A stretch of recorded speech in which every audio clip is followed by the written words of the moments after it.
Hello बच्चों, welcome है आपका मेरे YouTube channel political science hub में।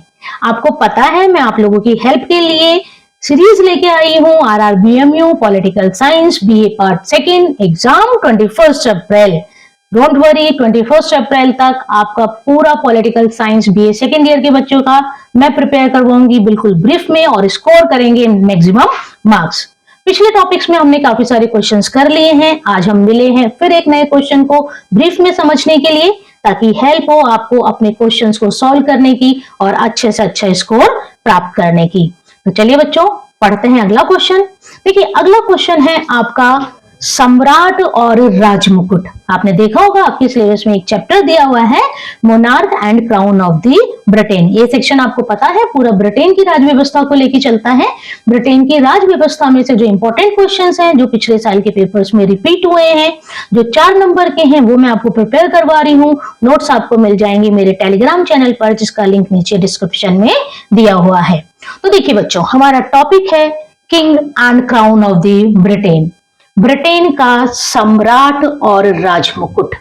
इस चैप्टर में से आपका 20 नंबर का क्वेश्चन नहीं आता है, डोंट वरी। इस चैप्टर में से आपके 4 नंबर के क्वेश्चंस आते हैं और 3 तरह के क्वेश्चंस इसमें से आते हैं। ठीक है, एक क्वेश्चन आता है बताइए सम्राट राज करता है शासन नहीं। दूसरा क्वेश्चन आता है सम्राट कभी त्रुटि नहीं कर सकता।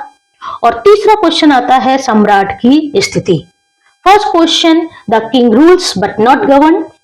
Second question, the king cannot do wrong, and third, position of the king। तो इन सारे क्वेश्चंस को हम बहुत ही आसान भाषा में, बहुत ही रिलैक्स होकर समझेंगे, ताकि आप एग्जाम्स में उसको अटेम्प्ट कर पाए। देखिए यहाँ पर सम्राट राजमुकुट, ऐसे शब्द जो हमने सुने हुए हैं, समझे हुए हैं, कोई बहुत ज्यादा टिपिकल टर्म नहीं है, लेकिन हमें इसको ब्रिटेन की राज व्यवस्था से संबंधित करते हुए इसको समझना है। तो देखिए, पहले अर्थ देखते हैं, सम्राट का क्या अर्थ है और राजमुकुट का क्या अर्थ है। आप सोच रहे हो मैडम अर्थ क्या देखना है, सम्राट एक व्यक्ति दिखता है हमें और राजमुकुट वो अपने सर पे धारण करता है। बिल्कुल बिल्कुल सही सोच रहे हैं हम, लेकिन अब इसको हम थोड़ा सा राजनीतिक विज्ञान की भाषा में समझते हैं। देखिए यहाँ पर सम्राट राजमुकुट। सबसे पहले यदि हम सम्राट की बात करें तो आपको पता है कि ब्रिटेन में संसदात्मक शासन प्रणाली को अपनाया गया है। ब्रिटेन विश्व का पहला देश जिसने संसदात्मक शासन प्रणाली को अपनाया। और ये भी ध्यान रखिए आप, जापान एशिया का पहला देश जिसने संसदात्मक शासन प्रणाली को अपनाया। और हमने ब्रिटेन से संसदात्मक शासन प्रणाली को क्या लिया है, उधार लिया है, वहां से हमने इसको देख के अपने संविधान में शामिल किया है। तो देखिए बच्चों, अगर हम सम्राट की बात करें तो सम्राट क्या है, नाम मात्र की कार्यपालिका है ब्रिटेन में। क्यों है ब्रिटेन में नाम मात्र की कार्यपालिका? क्योंकि ब्रिटेन ने संसदात्मक शासन प्रणाली को अपनाया है। और संसदात्मक शासन प्रणाली जहां पर होती है वहां पर 2 प्रकार की कार्यपालिका होती है। एक होती है नाम मात्र की कार्यपालिका और एक होती है वास्तविक कार्यपालिका। ठीक है, अभी हम समझते हैं मैं क्या कहने की कोशिश कर रही हूँ। देखिए, हमने लिखा कि ब्रिटेन का जो सम्राट है वो नाम मात्र की कार्यपालिका है, नॉमिनल एग्जीक्यूटिव। क्यों है नॉमिनल एग्जीक्यूटिव? जैसे मैंने आपको बताया कि ब्रिटेन में पार्लियामेंट्री गवर्नमेंट सिस्टम को ऑप्ट किया गया है, ब्रिटेन में संसदात्मक शासन प्रणाली को अपनाया गया है। संसदात्मक शासन प्रणाली की वैसे तो बहुत सारी विशेषताएं हम देखेंगे अगले वीडियो में, लेकिन यहाँ देखिए, यहाँ क्या विशेषता है कि जो संसदात्मक शासन प्रणाली है उसमें 2 प्रकार की कार्यपालिका होंगी। एक होगी नाम मात्र की और दूसरी होगी वास्तविक। Each parliamentary government system have 2 types of the executive, one is nominal executive and other one is real executive। Okay, अब हम केवल नॉमिनल एग्जीक्यूटिव की बात करेंगे क्योंकि हम सम्राट पढ़ रहे हैं। ठीक है, ब्रिटेन का जो सम्राट है वो नॉमिनल एग्जीक्यूटिव में कंसीडर किया जाता है, नाम मात्र की कार्यपालिका में कंसीडर किया है। देखिए, जैसे मैंने भी आपको थोड़ी देर पहले बताया कि भारत में भी संसदात्मक शासन प्रणाली है, तो ऑब्वियसली भारत में भी 2 प्रकार की कार्यपालिका है, नॉमिनल और रियल। नॉमिनल में आ जाता है हमारा प्रेसिडेंट और रियल में आ जाता है प्राइम मिनिस्टर और उसकी मिनिस्ट्री। ठीक है, ऐसे ही यदि हम ब्रिटेन में बात करें तो ब्रिटेन में नॉमिनल में आ गया मोनार्क और रियल में आ गया प्राइम मिनिस्टर और उसकी मिनिस्ट्री। सेम बात है यहाँ पर। तो देखिए, सम्राट क्या हो गया, एक ऐसा व्यक्ति जिसको नाम मात्र की कार्यपालिका के रूप में शासन ने स्वीकारा है। और नाम मात्र की कार्यपालिका के रूप में क्यों स्वीकारा है? क्योंकि वहां पर संसदात्मक शासन प्रणाली है। क्लियर? ये तो हमने किसको पढ़ा? सम्राट को पढ़ा। नाम मात्र का मतलब जिसके पास वास्तव में शक्तियों के प्रयोग करने की शक्ति नहीं है। ठीक है, सम्राट है लेकिन उसके पास बहुत कुछ करने को नहीं है। ठीक है, वो केवल क्या करता है, जो प्रधानमंत्री और मंत्रिमंडल द्वारा काम किया जा रहा है उसकी पुष्टि करता है। अब देखिए आगे, ये तो हो गई सम्राट की बात। दूसरा हम क्या देख रहे हैं, राजमुकुट, क्राउन। अगर हम राजमुकुट की परिभाषा देखें तो एक प्रतीक है जो सम्राट जब अपने सर पर धारण कर लेता है तो ये माना जाता है कि उसके पास सारी शक्तियां आ गई हैं। ठीक है, यानी कोई व्यक्ति खड़ा होकर कहे मैं सम्राट हूं, सम्राट हूं, सम्राट हूं, तो कौन मानेगा? कोई नहीं मानेगा। जब तक कि वो उसको गद्दी पे ना बैठे, जब तक वो चिन्ह उसके पास ना हो, तब तक उसे सम्राट कोई नहीं मानेगा। तो अगर हम राजमुकुट की बात करें तो राजमुकुट क्या है, एक संस्था है ना। अब आप लोग ऐसे नहीं अपनी तरफ से बना लें सम्राट सजीव राजमुकुट निर्जीव, तो थोड़ा गलत हो जाएगा, क्योंकि चीजों को हम राजनीतिक विज्ञान की शब्दावली में समझ रहे हैं। राजमुकुट की यदि हम बात करें तो राजमुकुट क्या है, एक संस्था है, एक ऑर्गेनाइजेशन है, एक इंस्टीट्यूशन है, जो क्या है, सम्राट की शक्तियों का स्रोत है, sources of power of king. ठीक है, सम्राट जो राजमुकुट है वो क्या है, सम्राट को शक्तियां कहां से मिल रही हैं, इस राजमुकुट से ही मिल रही हैं। यानी अगर हम बात करें तो सम्राट शक्तिशाली नहीं है, शक्तिशाली कौन है, राजमुकुट है। सम्राट एक व्यक्ति है, राजमुकुट एक संस्था है ना। आपसे इस तरह भी पूछा जा सकता है, अंतर बताइए सम्राट और राजमुकुट में, तो आपको समझ में आ रहा होगा यहाँ से, सम्राट कार्यपालिका, राजमुकुट संस्था। सम्राट एक व्यक्ति, राजमुकुट पूरी की पूरी शक्ति का स्रोत हो गया। ठीक है, उसके बाद यदि हम देखें तो ये तो मैंने आपको समझाने की कोशिश करी कि सम्राट का क्या अर्थ है और राजमुकुट का क्या अर्थ है। What is the meaning of monarch and what is the meaning of the crown. Monarch is the nominal executive because of the parliamentary government, and crown is an institution which is the source of the powers of the king. ठीक है, सम्राट क्या है, नाम मात्र कार्यपालिका है। क्यों है, क्योंकि ब्रिटेन में संसदात्मक शासन प्रणाली है। राजमुकुट क्या है, एक संस्था है जो बताता है कि सम्राट की सारी शक्तियां भैया मेरे पास है, उसने मेरे को सर पे धारण किया है, इसलिए वो सम्राट है, मेरे बिना उसका कोई भी वजूद नहीं है। सम्राट बदल सकते हैं, राजमुकुट नहीं बदलता, है ना। अगर हम बात करें तो शक्ति व्यक्ति में नहीं है, शक्ति किस में है, संस्था में है ना। तो मोटे मोटे रूप से मैंने आपको अंतर बताने की कोशिश करी सम्राट और राजमुकुट में। अब देखिए जो क्वेश्चंस आते हैं आपके पास, एक तो हो सकता है एग्जामिनर आपसे सीधा सीधा क्वेश्चन पूछ ले, जो पेपर सेटर है, कि सम्राट और राजमुकुट का अर्थ बताइए, तो आप बता सकते हैं बहुत आसानी से। दूसरा जो जनरली क्वेश्चंस आता है, पिछले पेपर्स में आए हुए हैं सम्राट को लेकर, तो इस तरह से 3 क्वेश्चंस बनते हैं, 4-4 नंबर वाले। 20 नंबर वाले इस चैप्टर में से हमें नहीं प्रिपेयर करना, और विश्वास रखिए नहीं करना तो नहीं करना, जो 20 नंबर के चैप्टर में से क्वेश्चन प्रिपेयर करना होगा वो मैं एक अलग सी वीडियो बनाऊंगी जिसमें आपको सारे समझा दिए जाएंगे। देखिए यहाँ पर पहला क्वेश्चन आता है कि यह बताइए कि ब्रिटेन में सम्राट राज करता है, शासन नहीं करता, है ना। 4 नंबर का क्या क्वेश्चन आता है, explain that in the king of the Britain is rule but not govern. अब पहले इसको हम समझते हैं कि क्या ये वास्तव में चाह क्या रहा है क्वेश्चन, इसकी डिमांड क्या है। तो देखिए यहां पर आप 2 शब्द देख रहे हैं, एक आप देख रहे हैं राज और दूसरा आप देख रहे हैं शासन। One word is rule and other one is govern. तो पहले तो यही समझे, तो हमें ये समझ में आ गया तो आंसर भी समझ में आ जाएगा। देखिए क्वेश्चन कह रहा है कि आपको ये बताना है कि ब्रिटेन का सम्राट राज तो करता है लेकिन शासन नहीं करता, यानी ब्रिटेन का सम्राट नॉमिनल एग्जीक्यूटिव है, उसके नाम से राज तो चल रहा है ना। ब्रिटेन का सम्राट कौन है, ये है, प्रथम नागरिक है, सब कुछ है, जैसे हमारे यहाँ राष्ट्रपति, लेकिन वास्तव में वो शक्तियों का प्रयोग नहीं कर रहा, इसलिए वो शासन नहीं कर रहा। इसी चीज को यदि मैं आपको भारत से कंसिडर करके समझाऊं तो देखिए बच्चों क्या होगा कि भारत में प्रेसिडेंट राज करता है लेकिन गवर्न प्राइम मिनिस्टर करता है। ठीक है, ऐसे ही ब्रिटेन में हम देखें, क्योंकि दोनों में संसदात्मक शासन प्रणाली, आप एक चीज समझते हैं तो दूसरे से कहीं ना कहीं वो लिंक होता है। तो ब्रिटेन में यदि हम देखें तो ब्रिटेन में king rules but not govern. अब हमें इस चीज को एक्सप्लेन करना है, क्यों कह रहे हैं हम, तो देखिए, जब हम ये बात कर रहे हैं कि ब्रिटेन में सम्राट राज करता है, शासन नहीं, इसके कारण आपको बताने हैं। और देखिए, अगर इन तीनों में से कोई भी क्वेश्चन आता है तो क्वेश्चन लिखने की, आंसर लिखने की कुछ ट्रिक्स होती है ना। आपको, आप देखा होगा कि आप जब आप एग्जामिनेशन पेपर सॉल्व करोगे तो उसमें जो 4 नंबर के, आपको पता है, मैंने बताया कि 12 क्वेश्चन आएंगे, 12 में से कोई भी 10 करने हैं आपको, 40 नंबर का आपका ये पेपर है। तो आप एग्जामिनर को, जो आपका पेपर चेकर है, उसको इस तरह से आंसर परोसिए कि वो देखते ही आपको नंबर दे दे।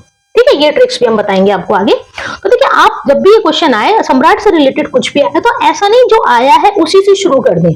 150 शब्दों में आपको आंसर देना है, तो उसकी थोड़ी भूमिका बनानी पड़ेगी आपको, और भूमिका के लिए आपको सम्राट और राजमुकुट का अर्थ बताना पड़ेगा।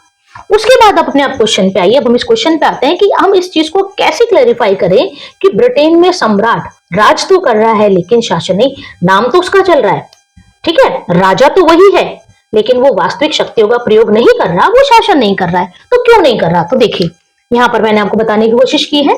सबसे पहला कारण तो यही है कि सम्राट नाम मात्र की कार्यपालिका है। नाम मात्र मतलब, हाँ भाई आप सम्राट हो, हमने माना, लेकिन शक्तियां कुछ नहीं है आपके पास, ठीक है, यानी आप बिल्कुल नॉमिनल हैं। तो उसको क्या कहा गया? नाम मात्र की कार्यपालिका। क्यों? क्योंकि संसदात्मक शासन प्रणाली है, ठीक है। दूसरा देखिए, सम्राट की शक्तियों का प्रयोग प्रधानमंत्री द्वारा किया जाता है, ठीक है। सम्राट को बहुत सारी शक्तियां मिली हुई हैं, लेकिन किंतु परंतु बट लगा के उसको क्या कर दिया? रोक दिया गया। जैसे मैं आपको एक एग्जांपल दूं, भारत से संदर्भ में समझा देती हूँ जिससे आपको समझ में आ जाए। जैसे भारत का राष्ट्रपति है, उसको ये शक्ति दी गई है कि वो प्रधानमंत्री की नियुक्ति करेगा, ठीक है, लेकिन नियुक्ति करेगा, ये पावर दे दी प्रेसिडेंट को, लेकिन लगा के क्या कर दिया? वह उसी व्यक्ति को प्रधानमंत्री बनाएगा जो संसद में बहुमत दल का नेता है। तो क्या हुआ? एक हाथ से शक्तियां दी और दूसरे हाथ से उसको रिस्ट्रिक्ट कर दी। दूसरा एग्जांपल देखिए, हमारे राष्ट्रपति के पास ये शक्तियां हैं कि वह मंत्रियों की नियुक्ति करेगा, बिल्कुल साफ नियुक्ति करेगा, बट वह उसी मंत्री को नियुक्त करेगा जिसका नाम प्रधानमंत्री सुझाएगा। तो क्या हुआ? एक तरफ शक्ति दी और दूसरी तरफ उसको रिस्ट्रिक्ट कर दिया। आई ना यहाँ पे बात समझ में? इसको कहा जाता है नाम मात्र कार्यपालिका। और सेम चीज ब्रिटेन में भी है। ब्रिटेन में भी प्रधानमंत्री की नियुक्ति सम्राट करता है, लेकिन किसे? जिसे वहां की संसद का बहुमत दल का जो नेता हो। ब्रिटेन में भी सम्राट मंत्रियों की नियुक्ति करता है, लेकिन किसे मंत्री बनाएगा? जिसे ब्रिटेन का प्रधानमंत्री कहेगा। तो आई बच्चों मेरी बात यहां तक समझ में? यानी सम्राट की जो शक्तियां हैं उनका वास्तविक प्रयोग कौन करता है? प्रधानमंत्री। इसलिए राज कर रहा है, शासन नहीं कर पा रहा, कोई महत्वपूर्ण निर्णय वो नहीं ले पा रहा। तीसरा, लोकतंत्र में सम्राट वंशानुगत। ये देखिए, ये इंपॉर्टेंट है।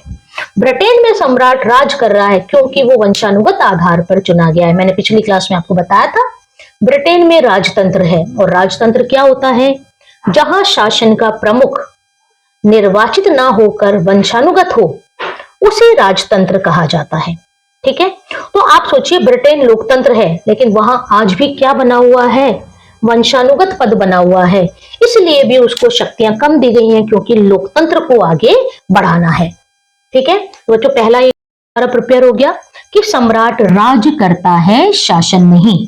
क्यों? क्योंकि नाम मात्र की कार्यपालिका, नॉमिनल एग्जीक्यूटिव है। The power of monarch really used by the prime minister. सम्राट की शक्तियों का प्रयोग प्रधानमंत्री करता है। And in the democracy monarch is hereditary. लोकतंत्र में सम्राट का वंशानुगत होना भी उसकी शक्तियों को क्या करता है? नियंत्रित करता है। आई थिंक बच्चों ये वाला टॉपिक आपको समझ में आया होगा सम्राट से संबंधित। दूसरा देखिए, दूसरा क्वेश्चन क्या आता है? दूसरा क्वेश्चन आपका इस तरह आता है सम्राट से related. Explain that the king can not do anything wrong. ये समझाइए कि ब्रिटेन में सम्राट कभी भी कोई गलती नहीं करता है, ठीक है। कोई भी त्रुटि सम्राट नहीं कर सकता है। क्यों? इसके आंसर हम देखते हैं। देखिए यहां पर पहला तो वही है कि वह है ही नाम मात्र कार्यपालिका। भाई त्रुटि तो वो करेगा जो कुछ करेगा, जो कुछ कर ही नहीं रहा तो वो त्रुटि का तो सवाल ही पैदा नहीं हो रहा है ना। जनरल लाइफ में भी हम कहावत कहते हैं, गलती वही करता है जो काम करता है, जो काम ही नहीं करता उससे गलती की तो उम्मीद ही क्या की जाए। तो वही चीज हो यहां पर भी कि सम्राट कभी त्रुटि नहीं करता, क्योंकि वो काम ही नहीं कर रहा, वो तो नाम मात्र कार्यपालिका है। वो तो सारे काम प्रधानमंत्री और उसकी मंत्रिमंडल के एडवाइस पे कर रहा है। तो एडवाइस पे कर रहा है तो जो एडवाइस दे रहा है गलती उसकी, उसकी क्या गलती यहां पर? ठीक है। दूसरा देखिए, सम्राट कानून से ऊपर, monarch is above the law, है ना। ब्रिटेन का जो सम्राट है वैसे वो नाम मात्र कार्यपालिका है, लेकिन श्रद्धा का पात्र है। देश का प्रथम नागरिक है, तो उसको सम्मान देने के लिए ब्रिटेन में सम्राट को कानून से ऊपर रखा गया, और जब कानून से ऊपर है तो गलती का तो संभावना ही नहीं है। तीसरा, सम्राट अपने सभी कार्य प्रधानमंत्री और मंत्रिमंडल के परामर्श कर करता है, जो मैंने आपको भी समझाया कि सम्राट अपने लेवल पर कोई डिसीजन नहीं ले रहा। सबको पता है अगर ये काम हुआ है ब्रिटेन में तो इसमें सम्राट का रोल नहीं है, इसमें किसका रोल है? वहां की प्राइम मिनिस्टर और मिनिस्ट्री का, because of the parliamentary government system, संसदात्मक शासन प्रणाली के कारण। इसलिए कहा गया कि सम्राट कभी भी त्रुटि नहीं कर सकता। ठीक है, फिर मैं बता रही हूं आपको, ये क्वेश्चन आता है तो पहले आपको सम्राट और राजमुकुट को आप समझाइए, फिर यहां पर आइए आप। ठीक है, तो ये हो गया त्रुटि क्यों नहीं कर सकता। नाम मात्र कार्यपालिका है, सम्राट कानून से ऊपर है, सम्राट पर उत्तरदायित्व का नियम लागू नहीं होता, यानी सम्राट किसी के प्रति भी रेस्पॉन्सिबल नहीं है, है ना। कोई भी आके ये नहीं कह सकता कि सम्राट मुझे जवाब दे दे, मेरे प्रति अकाउंटेबल हो, मेरे प्रति आंसरेबल हो। नो, सम्राट is not, king is not answerable और not accountable to the anyone. सम्राट किसी के प्रति भी उत्तरदायित्व नहीं रखता है, और सम्राट अपने सभी कार्य प्रधानमंत्री और मंत्रिमंडल के परामर्श पर ही करता है। All the functions that are executed by the monarch only and only by the advice of the prime minister and ministry. So rule of the responsibility is applied on the ministry, not on the monarch. यानी जो प्रधानमंत्री है और जो मंत्रिमंडल है उसी के परामर्श पर सम्राट सारे काम कर रहा है, तो उत्तरदायित्व भी प्रधानमंत्री और मंत्रिमंडल का होता है, सम्राट का नहीं होता है। तो आई थिंक बच्चों ये वाला भी चीज आपको समझ में आ गई। तीसरा देखिए, पोजीशन ऑफ द किंग, सम्राट की स्थिति। ये आपको लग रहा होगा कि फिर मैम है ही क्यों सम्राट वहां पर, खत्म करिए। धीरे धीरे चल रहा है भी ब्रिटेन में प्रोसेस, देखते हैं क्या रिजल्ट निकलता है, लेकिन आज की तारीख में वहां पर सम्राट है। और आप मुझे कमेंट करके बताइए कि वर्तमान में ब्रिटेन के मोनार्क कौन है और प्रधानमंत्री कौन है। तो देखिए यहाँ पर अब हम बात कर रहे हैं यहाँ पर कि what is the position of the king, कि सम्राट क्या है। तो देखिए जनरली दो वर्ड्स यूज होते हैं, एक होता है गोल्डन जीरो और एक होता है रबर स्टैंप। ठीक है, कि क्या व्यक्ति कोई गोल्डन जीरो है या क्या रबड़ की स्टैंप है, यानी स्वर्णिम शून्य और रबड़ की मोहर। क्या ब्रिटेन का सम्राट स्वर्णिम शून्य और रबड़ की मोहर है? तो देखिए इसका आंसर आता है नो, ये ध्यान रखिए आप। ठीक है, British monarch is not a golden zero nor a rubber stamp, यानी ब्रिटेन का सम्राट ना तो स्वर्णिम शून्य, शून्य मतलब जिसकी कोई वैल्यू नहीं, अगर शून्य सोने का भी है तो है शून्य, अकेला है तो, है ना। वैसे तो हमें पता है शून्य जिसके साथ जुड़ जाए उसकी वैल्यू बहुत बढ़ जाती है, लेकिन अकेला अगर शून्य है तो उसकी कोई भी वैल्यू नहीं है, चाहे वो गोल्डन ही हो। ठीक है, और रबर स्टैंप आपको पता है रबर स्टैंप कहाँ लगाई जाती है? खाली जगहों पर अपने हस्ताक्षर जो करता है। तो ब्रिटेन के सम्राट के बारे में बोला जाता है no, British monarch is not a golden zero nor a rubber stamp. क्यों नहीं है भाई, ऐसा क्या है उसके पास कि वो कुछ ना कुछ महत्वपूर्ण स्थिति रखता है? तो देखिए इसके तीन कारण आपके पास दिखेंगे कि ब्रिटेन के सम्राट के पास तीन अधिकार हैं, ये ध्यान रखिए आप, परामर्श का, प्रोत्साहन का और चेतावनी का। Right of advice, right of warning and right of encourage. यानी ये माना जाता है कि अगर सम्राट प्रधानमंत्री और मंत्रिमंडल को कोई परामर्श दे रहा है तो वो उस परामर्श का लाभ उठाएंगे, है ना, और उसको मानेंगे। दूसरा आपने देखा परामर्श का हमने देखा, दूसरा आपने देखा प्रोत्साहन का। यानी मान लीजिए कभी शासन व्यवस्था ऐसी हुई कि कुछ बहुत ज्यादा क्रिटिकल सिचुएशन यानी इमरजेंसी, तो सम्राट के दो शब्द, सम्राट का थोड़ा सा प्रोत्साहन क्या करता है, उस शासन व्यवस्था में एक नई जान फूंक देता है। और तीसरा आपने वार्निंग, ठीक है सम्राट नाम मात्र ही कार्यपालिका है, लेकिन इतनी स्थिति रखता है कि यदि वो किसी को चेतावनी दे दे तो उसको डरना स्वाभाविक है। ठीक है, पहला कारण तो ये हो गया। दूसरा और तीसरा कारण देखिए, personality of monarch and political impartiality of the monarch, बहुत इंपॉर्टेंट है। सम्राट का व्यक्तित्व, सम्राट का अनुभव और सम्राट की राजनीतिक निष्पक्षता उसे गोल्डन जीरो और रबर स्टैंप बनाने से बचाती है। सम्राट कौन होगा? आप देखिए जब हम सम्राट सुनते हैं तो ही एक आपके सामने पिक्चर आ जाती होगी, भाई इसको सम्राट कह रहे हैं तो कुछ तो बात होगी, है ना। तो उसकी जो पर्सनैलिटी है वो एक इंपॉर्टेंट रोल प्ले करता है। उसका एक्सपीरियंस, एक्सपीरियंस मतलब जैसे मैंने आपको बताया कि सम्राट वंशानुगत आधार पर होते हैं, हेरिडिटरी सिस्टम पे होते हैं, यानी आज कोई सम्राट है वो तब तक सम्राट रहेगा जब तक वो जीवित है। तो आप सोचिए उसका कार्य करने का अनुभव कितना ज्यादा हो गया। हमारे यहाँ तो राष्ट्रपति 5 वर्ष, तो उसका कार्यकाल पूरा कर ले तो 10 वर्ष बस। ठीक है, वहां देखिए आप सम्राट है लगभग 40 साल 50 साल सम्राट रहे हैं, तो उनका जो अनुभव है वो कितना यूजफुल होता होगा, है ना। तो इसलिए भी वो नहीं है। और तीसरी सबसे इंपॉर्टेंट बात कि सम्राट का संबंध किसी भी दल से नहीं होता है। वह राजनीतिक रूप से निष्पक्ष है, इम्पार्शियल है, यानी उसके जितने भी निर्णय लिए जाते हैं किसी दल से प्रभावित होकर, किसी व्यक्ति से प्रभावित होकर न होकर, वह अपने देश के लिए निष्पक्ष होकर निर्णय लेने की क्षमता रखता है। ठीक है बच्चों, तो एक बार वापस से देखते हैं हमने क्या पढ़ा। हमारा चैप्टर था मोनार्क एंड क्राउन, किंग और क्राउन, सम्राट और राजमुकुट। क्वेश्चन क्या क्या आ सकते हैं इसमें से सुन लीजिए एक बार। एक क्वेश्चन आ सकता है सम्राट और राजमुकुट को समझाते हुए दोनों में अंतर बताइए। एक क्वेश्चन आता है ब्रिटेन का सम्राट राज करता है, शासन नहीं, समझाइए। एक क्वेश्चन आ सकता है बताइए कि ब्रिटेन का सम्राट कभी कोई त्रुटि नहीं कर सकता। और एक आ सकता है सम्राट की स्थिति क्या है। सम्राट क्या है? एक व्यक्ति है। राजमुकुट क्या है? उसकी शक्ति का स्रोत है। सम्राट के पास कोई शक्तियां नहीं है, सारी शक्तियां राजमुकुट के पास है। सम्राट बदलते रहते हैं, राजमुकुट नहीं बदलता है। ठीक है, सम्राट का कार्यकाल अनिश्चित है, लेकिन राजमुकुट सदा सर्वदा स्थिति में रहता है। सम्राट नाम मात्र की कार्यपालिका, राजमुकुट एक संस्था। सम्राट शासन नहीं करता, राज करता है, क्योंकि संसदात्मक शासन प्रणाली के कारण नाम मात्र की कार्यपालिका, शक्तियों का प्रयोग प्रधानमंत्री का, और लोकतंत्र में सम्राट का वंशानुगत होना। सम्राट कभी त्रुटि भी नहीं कर सकता है। The king can not do anything wrong. क्यों? क्योंकि वह नाम मात्र की कार्यपालिका है, वो वास्तव में कुछ कर ही नहीं रहा। सम्राट monarch is above the law, सम्राट कानून से ऊपर है। सम्राट किसी के प्रति अकाउंटेबल, आंसरेबल नहीं है, उत्तरदायित्व का नियम उस पर लागू नहीं होता। और सम्राट अपने सभी कार्य प्रधानमंत्री और मंत्रिमंडल के परामर्श पर करता है, तो गलती करने की कोई भी संभावना नहीं है। पोजीशन यदि हम मोनार्क की देखें तो ध्यान रखना है कि ब्रिटेन का सम्राट स्वर्णिम शून्य नहीं है, रबर स्टैम्प नहीं है। ठीक है, गोल्डन जीरो नहीं है और रबड़ की मोहर नहीं है। क्यों? क्योंकि उसके पास 3 अधिकार है, उसका प्रोत्साहन का और चेतावनी का। उसका व्यक्तित्व, उसका अनुभव उसको महत्वपूर्ण स्थान दिलाता है, और सबसे बड़ी विशेषता है उसका राजनीतिक रूप से निष्पक्ष होना। तो थैंक यू बच्चों, बताइएगा कमेंट करके मेरे द्वारा किया गया प्रयास हमारे अलवर जिलों के बच्चे के लिए, RRBMU के बच्चों के लिए जिनके पास पॉलिटिकल साइंस है, कैसा लग रहा है। आपके कमेंट्स मुझे एनकरेज करेंगे आगे और वीडियो बनाने के लिए। Thank you all of you, all the best. अगला एक और क्वेश्चन लेके आऊंगी ब्रिटेन का, और आपके जल्द ही ब्रिटेन कंप्लीट करके हम स्टार्ट करेंगे कॉन्स्टिट्यूशन ऑफ अमेरिका।